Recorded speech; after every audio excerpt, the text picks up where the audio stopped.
सोचिए, अगर किसी इंसान को ऐसी शक्ति मिल जाए कि वो सिर्फ किसी के सिर पर हाथ रखे और सामने वाला तुरंत राख बन जाए, और अगर ये शक्ति किसी गलत इंसान को मिल जाए तो क्या होगा। यही हुआ था एक बार एक खतरनाक असुर के साथ, जिसका नाम था भस्मासुरा। वह शक्ति का इतना भूखा था कि पूरी दुनिया को अपने सामने झुकाना चाहता था। इस ख्वाहिश ने उसे एक ही रास्ता दिखाया, तपस्या का रास्ता, और उसने कठोर तपस्या शुरू की भगवान शिवा को प्रसन्न करने के लिए। दिन बीतते गए, महीने सालों में बदल गए, और आखिरकार उसकी तपस्या सफल हुई। महादेव उसके सामने प्रकट हुए और बोले, मांगो, क्या चाहते हो। यही वो पल था जिसने सब कुछ बदल दिया, क्योंकि भस्मासुर ने ऐसा वरदान मांगा जिसे सुनकर भी डर लगे। मुझे ऐसा वरदान दीजिए कि मैं जिस किसी के सिर पर हाथ रखूं वो तुरंत भस्म हो जाए। महादेव, जो अपने भोले स्वभाव के लिए जाने जाते हैं, उन्होंने बिना सोचे समझे उसे यह खतरनाक शक्ति दे दी। लेकिन जैसे ही भस्मासुर को यह शक्ति मिली, उसके अंदर का अहंकार जाग उठा।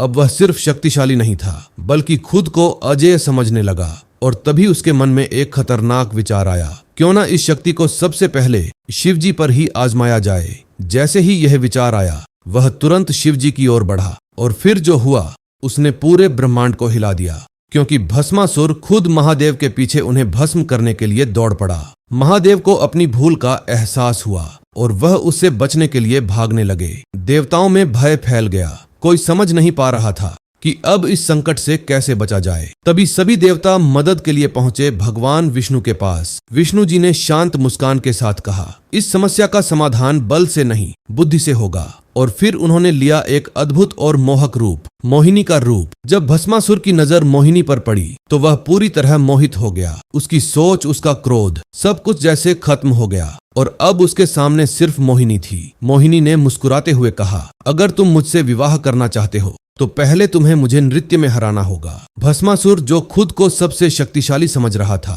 तुरंत तैयार हो गया। नृत्य शुरू हुआ। मोहिनी हर स्टेप को बेहद खूबसूरती से करती, और भस्मासुर बिना सोचे समझे उसकी हर हरकत को दोहराता गया। धीरे धीरे यह नृत्य तेज और जटिल होता गया, और फिर आया वो आखिरी पल जिसने कहानी का अंत लिख दिया। मोहिनी ने एक अंतिम मुद्रा बनाई। उसने अपना हाथ अपने सिर पर रख दिया, और बिना एक पल सोचे भस्मासुर ने भी वही किया। जैसे ही उसका हाथ उसके सिर पर पड़ा, उसी क्षण उसका खुद का वरदान उसके खिलाफ हो गया, और वह खुद ही भस्म हो गया। इस तरह एक असुर जो पूरी दुनिया पर राज करना चाहता था, अपनी ही शक्ति के कारण खत्म हो गया, और महादेव इस संकट से सुरक्षित बच गए।